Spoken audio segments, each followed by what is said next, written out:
Zarah Sultana, 6 months ago it felt like there was so much momentum behind this party. Since then there has been quite a lot of infighting. Do you think the party and the movement can be saved? Absolutely, we've got 50,000 members. We are still polling 12%. That's 1 in 10 people that would still vote for your party if an election was called. And I think the second that we are able to go out into our communities, knock on doors and organise, we will see shifts in the polling, because obviously that is our job, to move the polls, not just accept them as they are. And I believe that we have a world to win, and this party will be the start of that. Anger at the Labour government's approach to Israel and Gaza motivated the forming of this party. It was one of the main reasons. How big a motivation was it for you to leave the Labour Party? I could not stomach being in the Labour Party anymore. Every single week I was basically highlighting this Labour government's complicity in the genocide in Gaza, calling out its sales of weapons, F-35 components, talking about the fact that Netanyahu and other war criminals from the Israeli government shouldn't be allowed into our country, yet the red carpet was constantly rolled out for Israeli ministers. And so it was a matter of when, not if.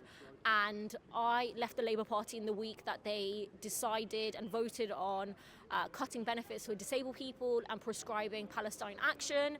For me, that summed up this Labour Party that is attacking the most marginalised in our country, and also prescribing, for the first time in British history, a non-violent direct action group, and attacking our civil liberties. And now we see them making moves to scrap juries in trials.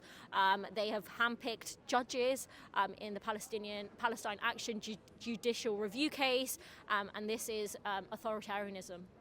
To a lot of people, they'll think that your party and the Green Party are actually very similar in policies. So how do you envisage the party working alongside the Greens at the next election? So we are on the left side of the political spectrum, and I believe it's important that voters have choice. We are obviously not the same as the Green Party. We are an explicitly socialist party seeking to represent the working class in all of its diversity. It is not enough to just talk about wealth taxes in terms of how deeply unequal this country is. We are here to replace capitalism with socialism, and that means worker control, and that means controlling the means of production. That's factories, that's banks, that's industries. And so what we are talking about is a fundamental transformation of society. We will work with the Greens and any other party to stop Nigel Farage from getting into power.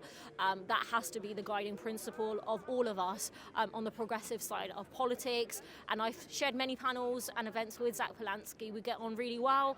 And I think that we, when the time comes, we'll have to look at electoral alliances and tactical voting. But of course, that depends on how our respective memberships vote on those relationships. And finally, there have been some disagreements between you and some of the other MPs who were involved in the party, for example, Adnan Hussein. And you said that there was no room for socially conservative views in the party. Do you still stand by that statement? There are socially conservative people in all communities, in the trade union movement, in all parts of society, and we are seeking to reflect the whole country and seek their vote. So obviously even our membership will reflect that broad base. I don't deny that.